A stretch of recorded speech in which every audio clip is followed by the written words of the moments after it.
لكل عشاق القهوة، تعالوا اقول لكم النهارده على طريقة حلوة قوي قوي لبسكوت القهوة، سريعة وسهلة تقدروا تفطروا بيها الصبح جنب فنجان الكوفي بتاع الصبح. يلا بينا على الطريقة والمقادير. هنحتاج كوباية كبيرة سكر باودر، وهنحط عليها كوباية سمنة، ونقلب الاتنين مع بعض لغاية اما السكر يدوب في السمنة ويدينا اللون الكريمي اللي انتوا شايفينه ده.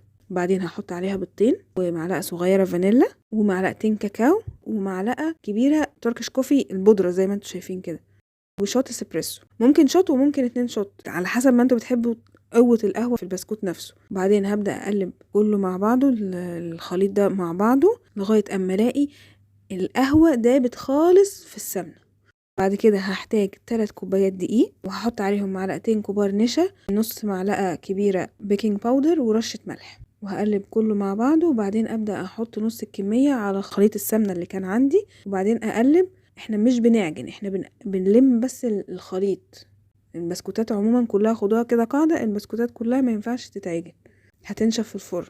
بعد كده هبدأ ازود النص التاني بتاع الخليط، وابدأ الم العجينة بتاعتي لغاية ما تبقى معاكم بالشكل ده. بصوا هي كده مظبوطة، احنا كده لمينا العجينة. بصوا بقى هتعرفوا ازاي ان السمنة مظبوطة لنسبة الدقيق، ان انتوا تعملوا كورة وتلاقوا الكورة دي لا بتشقق ولا حاجة، يبقى كده السمنة مظبوطة. لقيتوها بتشقق زودوا حبة دهون، سمنة او زبدة او اللي انتوا بتشتغلوا بيه من الاول، حتى لو حبة زيت هتربط معاكم. وابدأ ارصهم في صينية ألمونيا مدهونة زيت.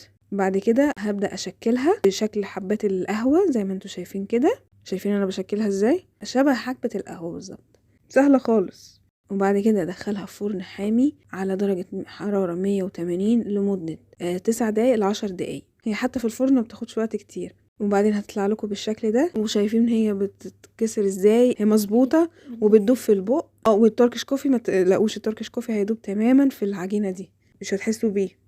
وبس كده، وبالهنا والشفا. لما تجربوها بقى قولوا لي ايه رأيكم فيها، وما تنسوش تعملوا لنا سبسكرايب.